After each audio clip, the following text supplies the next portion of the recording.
médias yi mooy pour ñoom dañu jàpp ne le Sénégal dem vers une cohabitation ce serait dangereux pour la stabilité du pays. La question bi ma la bëgg a poser mooy lu simple. tey Sénégal lu muy gagné. ci dem ci cohabitation entre Macky Sall ak peut-être un premier ministre issu de l'opposition. D'abord maturité démocratique. parce que bu ñu fi yegsi woon. ñun je rappelle que bi événement mois de mars yi amee. ñun ñoo toog ne dëkk bi du tas état bi da doon foncé dégluwul kenn. nous sommes des gens responsables.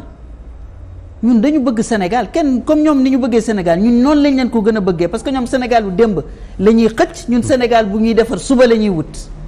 donc bu cohabitation buñ ci yegsi woon. mais aujourd'hui naka la bind lu tax lu nommewul premier ministre mais aujourd'hui personne n'est responsable de quoi que ce soit dans ce pays. mais est-ce que loolu c'est normal parce que rek moom mi ngi def des petits calculs personnels. yaa ngi def ay kii nga bàyyi nit ñi noonu ñuy def donc bu ñu yegsee ñun. déjà se pose ce problème là. décret baa ngi fi est-ce que day nommer premier ministre wala day xaar bés bu mbooyee bi jeexee muy soog a nommer premier ministre léegi. donc bu ñu amee premier ministre. mais ñun dañu am programme. certes y aura forcément. des différences. différence yi kay waxuma sax yora mais différence kese la mais c'est-à-dire que bu premier ministre bëggee jógee côté Yewwi mais ñun c'est tout à notre honneur ñun sénégalais yi que suñu institution yi évoluer parce que démocratiquement dañu régresser wala ñu stagner. oui parce que ñun on a expérimenté l'alternance 2 fois. tey li ñu expérimenté gul. bi tey ci wàllu démocratie mooy cohabitation. waaw mais tey bu cohabitation amoon tey ji bu cohabitation amoon. premier ministre bi jógee ci côté Yewwi su leen neexee sax tànn bi tey ne ko kaay nekk premier ministre su boobaa le temps qui reste entre 2022 ak 2024 juillet 2020 lan la nekk sax juillet 2022 ak 2024 nan ngeen nar a gérer le président lui-même le président Macky Sall. parce que boobaa il va falloir gérer le président. c'est-à-dire que il va falloir gérer psychologiquement sax déjà moom. psychologiquement parce que defe naa ne il se remettra pas. Macky Sall 10 mois est-ce que am ngeen oui ma boobu laa soxla question maturité politique au Sénégal. est-ce que am na fi tey pour ñu gérer une cohabitation parce que gis nañ que déjà la tension électrique.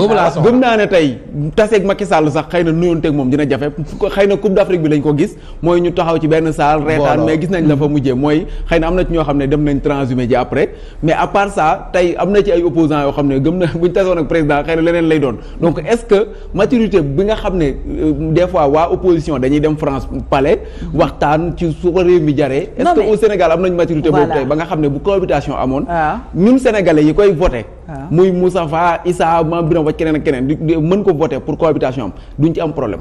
non mais c'est-à-dire que bon kenn mënul nettali loo xam ne musul am dañ ciy rafet njort bu ñu demee ci ne ñun dañu soxla état bu stable dañu soxla wane suñu preuve ne que ñun yegg nañ benn niveau de responsabilité et de démocratie pour que ñu def ñu confiance en 2024 parce que wax nga ko soreetul mais est-ce qu'on a intérêt di indi désordre ci dëkk bi mais par contre ce qui est sûr c'est que kenn du fi génn fonds Covid ba pare daal dina man awma seen jot pour ñëw rendre des comptes du demee noonu c'est-à-dire que surveillance de l'action du gouvernement ak clarté ak yenn mauvaise gouvernance yi man côté boobu li ñuy gën a mën a freiner parce que tout de même tey jii état bi nu mu demee le président a beaucoup de pouvoir même bu ñu defee cohabitation le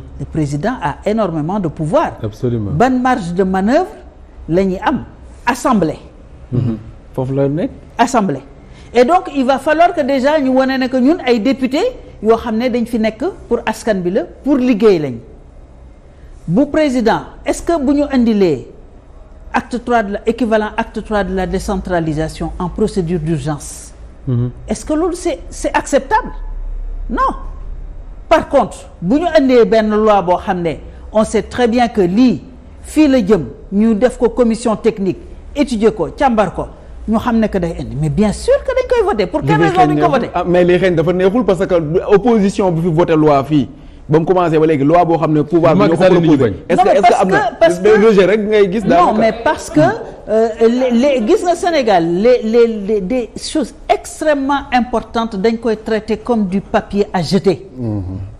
xoolal lu mel ne acte 3 de la décentralisation tey jii yaa ngi wax santé. oui. yaa ngi wax éducation am na ci impact. bien sûr. gestion collectivité mais suñ la waxee ne que nit ñi comprendre ñu sax naka la ñu demee voté nañ ko ñi ko voté ci seen bopp ñoom bi ñu demee nekk maire ci la ñu commencé di souffrir.